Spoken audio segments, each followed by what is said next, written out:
made them not yes. And I don't see it that way. The way I see it is I have many friends who voted no. I have a whole civilian life, which I very deliberately keep separate from my political life, and I don't talk politics that much in it. But I know a number of my social friends voted no. And the thing that's different about them than my social friends who voted yes is nothing very much. It was largely to do with the confidence that they had in the case for independence, in my opinion, along with not quite having been excited enough about a vision of change to make them take the risk. So I don't think that we are now got to get on. This isn't Space the Final Frontier where we've got to set out like some sort of Star Trek mission to find and try and understand no voters. They're our friends. They're our neighbours. They are the people who nearly voted yes but didn't. And that's who we win them with. And that's another reason why I get very nervy about people talking about a giant recalibration or complete reorientation of the yes campaign to try and reach a whole group of new people. That's not how to do it. We need to pursue the same direction and do it a bit better and reach out to another group of people, and that's all we need to win yes. And we've just got to say they're not the Tories. The Tories aren't going to vote yes, and so don't worry about it. At the risk of making one of your mistakes there, but Wings actually had a recent article up pointing out a bit of a problem that could be for the yes side, in that there was a recent poll done, and 11% of people who are pro-Indy are also pro-Brexit. I mean, that could be, I know like each one of them's an individual, and I understand what you've just been saying, but that could present a little bit of a problem. I'm not quite sure what to do about that. I don't think that's a fairly specific category. Yes, voting pro-Brexit. That's a fairly specific category. So no, I think you can probably deal with that in those terms. Let me give you another number. Now, I've not had a chance to look at this properly yet, but we've seen in an Ipsos Mori poll, a recent one, a 3% rise in the overall support for independence since the 2014 vote. At the same time, in that same poll, 13% of people said they had changed their minds since the referendum. Now, I'm going to simplify because we don't have enough data to know. So, for example, some yes people might have gone to don't know, some don't knows come to know, and so on. But if we imagine that we take out the don't knows for a second, that implies that 8% of the population moved from no to yes, but that 5% of the population moved from yes to no. So if there's only a 3% aggregate rise, but 13% of people change the vote, the idea which I have heard, and really I just want to scream at a few people in the independence movement who say that's us, we'll bank the 45 and go after the middle classes. You can't bank votes. That's arrogant. It's arrogant of the first order. We don't have 45% of the Scottish population branded and in our control forever. Now, what caused that 5% of people to move from yes to no? And the first thing I'd say is that we don't know. Scotland is woefully data free. I mean, I'm finding this more and more almost everything that we do. There is very little data collection in Scotland compared to most political situations that I'm aware of. But I suspect you would find that 5% is probably made up with people that got nervous. There might be a few people who are just bored of the whole never-ending thing. That's possible. But I suspect that group is made up of some people who freaked out at the oil price collapse and the fiscal deficit, and some people who may have been turned away from the Brexit stuff, as a result of the Brexit stuff. Now, as somebody who's absolutely on the record as saying I was utterly 50-50 in that vote, I voted Remain, but by the skin of my teeth. I wasn't, I'm just trying to think how to phrase this without getting myself into trouble. I wasn't on board with those at all who were saying in the weeks after Brexit, starving man, the weeks after Brexit, I was not one of those who was going along with this idea that Nicola Sturgeon was playing a blinder. She spoke well, she debated well, but strategically, I felt that the complete entanglement of Scottish independence with the EU vote was preemptive. It wasn't based on data or evidence other than the very highest level. So, for example, let me give you an example of what I mean by that.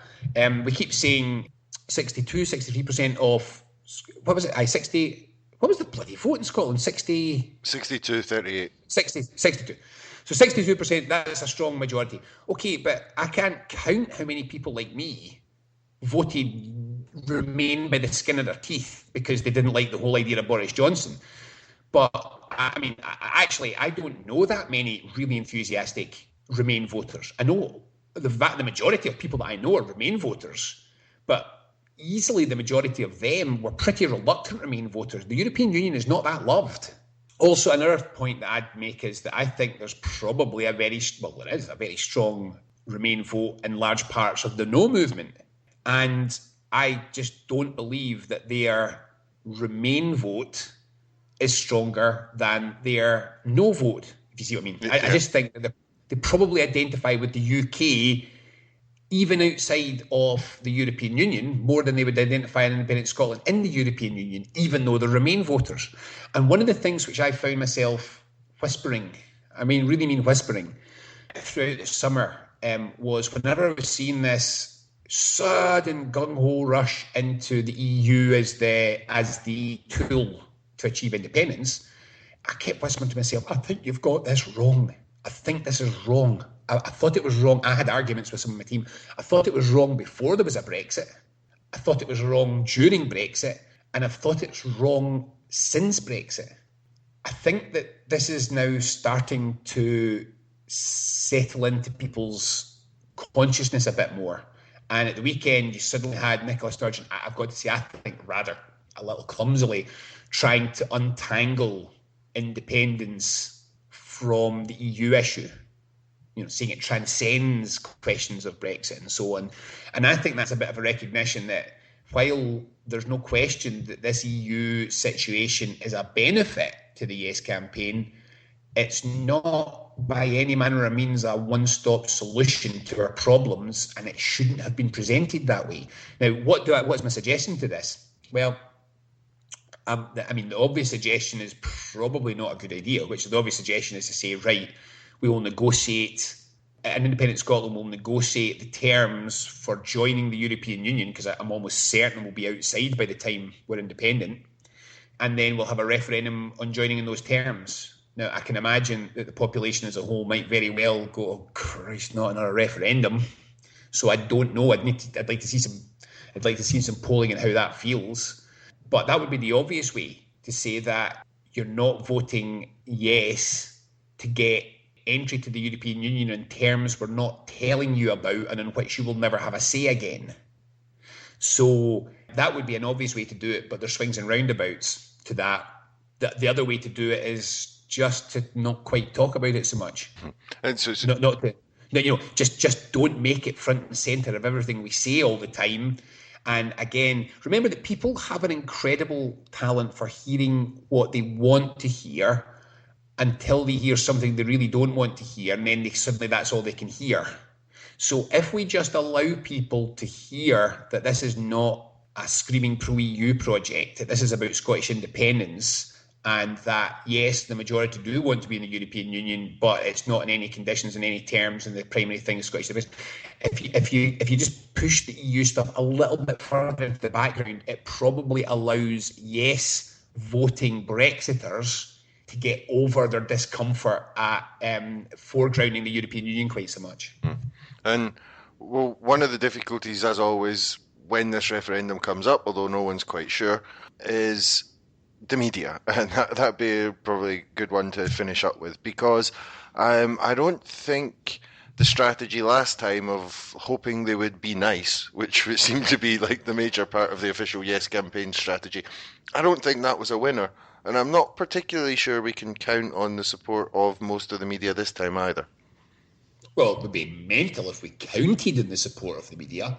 I have a feeling from the way things have drifted, partly because of their journalistic personnel, the Herald is already substantially less antagonistic to Yes, to my eyes. Whereas the Scotsman has really kind of settled down to be the house journal of the Scottish Tories, particularly under Ruth Davidson. It's very much a Davidson newspaper. And the Daily Express and the Daily Mail are howling at the moon as usual. They're just howling at the moon. They're what they are. I know a lot of people who've said, the record seems to have been a bit fairer to us. And I would just... But I mean, so we're absolutely clear. My understanding from everyone that I've ever spoken to, there's more record journalists who are yes supporters than no supporters, but it's owned by a London-based corporation that's very close to the UK Labour Party. So it may have all the balance in the world, but I suspect that you would find that the record will swing back behind a reluctant no vote come the referendum. So let me start with it. So first of all, we've got the National, and we've got common spaces there for, very much talks among ourselves, but we do get 200,000 regular readers every month. So there is, and of course there's the Herald. So there is now at least some pro-independence newspapers as well. It doesn't mean that no voters are going to start reading the National, but it should mean, in any kind of a semi-just world, that the BBC has to respond to an agenda which is set by media outlets which are not only wall-to-wall pro, because I don't care about the newspapers. It's more the broadcasters, which I'm concerned about. And that this time round, not every single episode of Scotland 2018, whatever number it is framed on every occasion always by what the anti-indie media have been writing that day. So that should help a little bit. But the other answer to that is that we've just got to not cry over our cereal about things we can't control. And we have to focus on things that we can control and things that we can do.